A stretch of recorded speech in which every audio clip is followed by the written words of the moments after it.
வணக்கம். நான் டாக்டர் மீனாட்சி பாலசுப்ரமணியன், மகப்பேறு மருத்துவர் from Kriya women's clinic Adyar.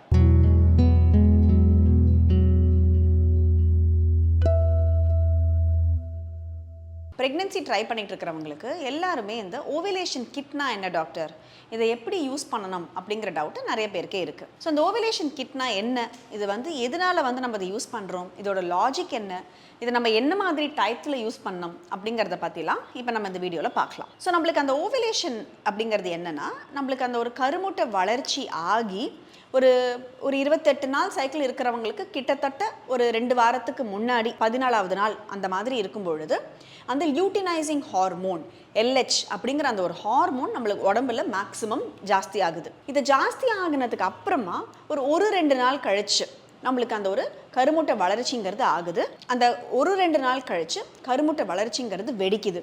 So இதுதான் நம்ம அந்த ஓவிலேஷன் எக் ரிலீஸ் அப்படிங்கிறது சொல்கிறோம். ஸோ இந்த எக்கு தான் நம்மளுக்கு விந்துக்களோடு சேரும் பொழுது நம்மளுக்கு கரு உருவாரத்துக்கு ஹெல்ப்ஃபுல்லாக இருக்குது. ஸோ இதை நம்ம டிடெக்ட் பண்ணுறதுக்கு பேர் தான் இந்த ஓவிலேஷன் கிட். ஸோ இந்த LH அப்படிங்கிறது அந்த ஹார்மோனுங்கிறது நம்மளுக்கு யூரினில் நம்ம பார்க்கக்கூடிய ஒரு ஹார்மோனாக இருக்குது. ஸோ அது ஒரு யூரின் டெஸ்ட் மூலமாக இந்த ஓவிலேஷன் கிட் அப்படிங்கிறது நம்மளுக்கு வேலை செய்யும். ஸோ இது என்ன மாதிரி யூரின் டெஸ்ட்டு அப்படின்னீங்கன்னா, அது ஒரு நீங்கள் கடையிலலாம் கிடைக்கக்கூடிய ஒரு கார்ட் டெஸ்ட். இப்போ உங்களுக்கு அந்த யூரின் ப்ரெக்னென்சி டெஸ்ட்டுங்கிறது இப்போ எல்லாருக்குமே தெரிஞ்ச ஒரு விஷயம் தான்.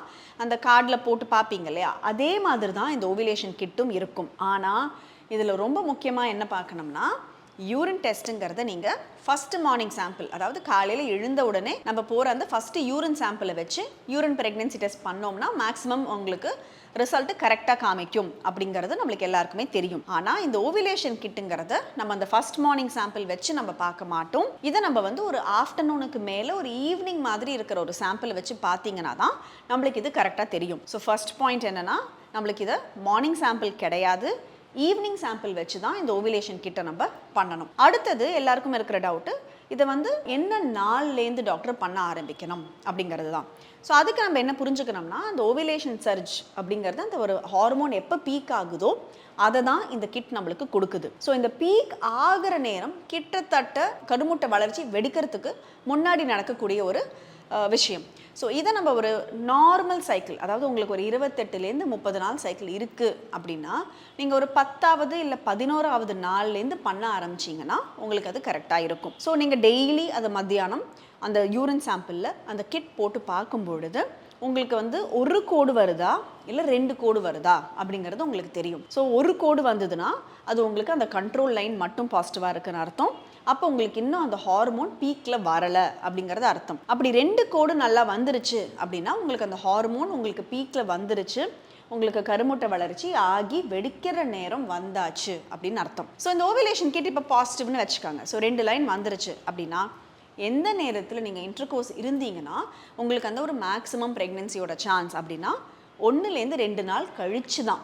ஸோ நீங்கள் அந்த ஓவிலேஷன் கிட் உங்களுக்கு என்றைக்கு பாசிட்டிவாக இருந்ததுனோ அன்றைக்கோ இல்லை அதுக்கு மறுநாள் நீங்கள் இன்டர்கோர்ஸ் இருந்தீங்கன்னா போதுமே தவிர, ஹார்மோன் சர்ஜ் ஆனதுக்கு அப்புறமா தான் உங்களுக்கு அந்த கருமுட்டை வளர்ச்சி ஆகுறதுனால அன்றைக்கே செய்யணுங்கிற அவசியம் கிடையாது. நீங்கள் மறுநாளும் இன்டர்கோர்ஸ் இருந்தீங்கன்னா that is more then enough. ஏன்னா அப்போ தான் உங்களுக்கு அந்த ஒரு மேக்ஸிமம் ப்ரெக்னென்சியோட சான்ஸ் உங்களுக்கு அது கிடைக்கும். ஸோ இது கண்டிப்பாக கன்ஃபார்ம்டாக நம்மளுக்கு அந்த ஒரு கருமுட்டை வளர்ச்சிக்கு ஆகிறதுக்கான சான்ஸ் இருக்கா டாக்டர், இது நம்மளுக்கு கரெக்டாக காமிக்குமானா ஒரு 95லேருந்து 99% நம்மளுக்கு இது பாசிட்டிவான ஒரு விஷயம் தான். ஆனால் உங்களுக்கு ஒரு 100% கன்ஃபர்மேஷன் வேணும்னா நம்மளுக்கு அந்த ஒரு ஸ்கேன் மூலமாக ஒரு ஃபாலிகுலர் ஸ்டடின்னு பண்ணும்பொழுது தான் நம்மளுக்கு அந்த ஒரு ஃபாலிக்கல் சைஸை நம்ம மானிட்டர் பண்ணும்பொழுது அது கரெக்டாக வெடிக்குதா அப்படிங்கிறது நம்மளுக்கு தெரியும். ஆனால் முக்கியமாக என்னென்னா, இந்த ஓவிலேஷன் கிட்டெல்லாம் பண்ணும்பொழுது நிறைய பேருக்கு நான் சொல்கிறது, ரொம்ப ஸ்ட்ரெஸ்ஃபுல்லான ஒரு விஷயமா இதை நம்ம எடுத்துக்கக்கூடாது. நார்மலாக ஒரு 10வது நாள்லேருந்து 20வது நாள் வரைக்கும் ஒரு நாள் விட்டு ஒரு நாள் இன்டர்கோர்ஸ் இருந்தீங்கன்னா ஒரு ப்ரெக்னென்சி ஆகிறது மேக்ஸிமம் அப்படின்னு நம்ம சொல்லுவோம். அந்த நேரத்தில் போய் டெய்லி உட்காந்துக்கிட்டு இந்த டெஸ்ட் எல்லாம் பண்ணி ஏதோ ஒரு ப்ராஜெக்ட் பேபி மாதிரி நீங்கள் இது ரொம்ப ஒரு ஸ்ட்ரெஸ்ஃபுல்லாக எடுத்து பண்ணிங்கன்னா உங்களுக்கு ஸ்ட்ரெஸ் ஹார்மோன்ஸ் ஜாஸ்தியாகி இது ஒரு தேவையில்லாத ஒரு டென்ஷனாக தான் இருக்கும். பட் அதே நேரத்தில் நம்மளுக்கு ஒரு டவுட்டாக இருக்குது, நம்மளுக்கு இந்த ஓவிலேஷன்லாம் நம்மளுக்கு நடக்குதா நடக்கலையானே தெரியலங்கும் பொழுது இதை பண்ணி பார்க்குறதுல எந்த ஒரு தப்பும் கிடையாது. பட் இதையே கம்ப்ளீட்டாக டெய்லி ஸ்ட்ரெஸ்ஃபுல்லாக எடுத்துகிட்டு பண்ணாமல் அந்த ஒரு 10வது நாளில் ஒரு 2-3 வாட்டி பண்ணி பார்க்கும்பொழுது உங்களுக்கே ஒரு ஐடியா வரும் நம்மளுக்கு கருமுட்டை வளர்ச்சி ஆகி உடைய போகுதா இல்லையாங்கிறது. ஸோ நீங்கள் ப்ரெக்னென்சி ட்ரை பண்ணிட்டு இருக்கிறீங்களா இருந்தீங்கன்னா உங்களுக்கு அந்த ஒரு கருமுட்டை வளர்ச்சி ஆகுதா அப்படிங்கிற ஒரு டவுட் இருந்ததுன்னா இந்த ஓவிலேஷன் கிட் பார்த்தீங்கன்னா கண்டிப்பாகவே உங்களுக்கு இது ஹெல்ப்ஃபுல்லாக இருக்கும். You can give it a try.